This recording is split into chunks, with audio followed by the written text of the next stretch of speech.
The ground beneath our feet feels permanent, until it isn't. When a landslide tears a paved road in half, it is a reminder that the earth is a moving, changing variable. We see it again when floodwaters carve out the earth, taking concrete dams and massive infrastructure right along with it. And we also see it in slow motion with the famous Leaning Tower of Pisa, a centuries-long battle against gravity. In each of these cases, the structures themselves remained intact, the bricks and concrete held together, but the dirt underneath exceeded its shearing strength, the physical limit of its resistance to sliding. If the soil's internal resistance yields to the weight placed on top of it, the most precisely engineered building will eventually collapse. When building with steel or concrete, engineers rely on standardized, tabulated strengths found in a codebook to determine exactly what their materials can handle. You cannot do that with dirt.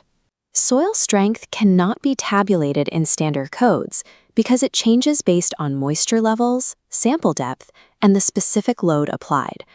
Soil is the most critical and ubiquitous foundational material we have, yet its physical limits are inconsistent from one site to the next.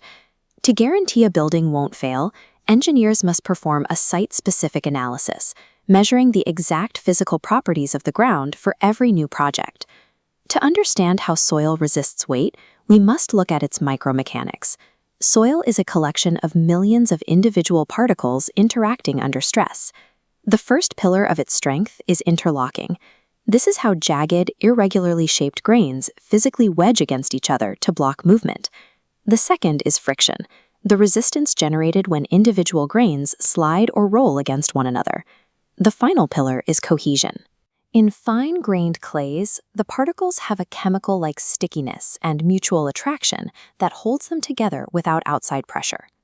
A soil's total shearing strength is the combined effect of these microscopic behaviors fighting against the loads placed on top of them. Engineers calculate this using the Mohr-Coulomb equation. The C variable represents inherent cohesion, the baseline strength without added weight. Phi represents internal friction. This friction is multiplied by sigma, the normal stress, as added weight locks particles together. This means soil behaves differently than most materials. It actually increases its own internal resistance to shearing as you push down harder on it. Because soil is so dynamic, engineers determine its limits by forcing samples to fail in controlled environments. For sandy, granular soils, they use the direct shear test. They place the dirt in a split box, apply a downward weight, and then pull the top half horizontally until the sample shears in two. Clay, however, is cohesive enough to stand on its own, without a box to hold its shape.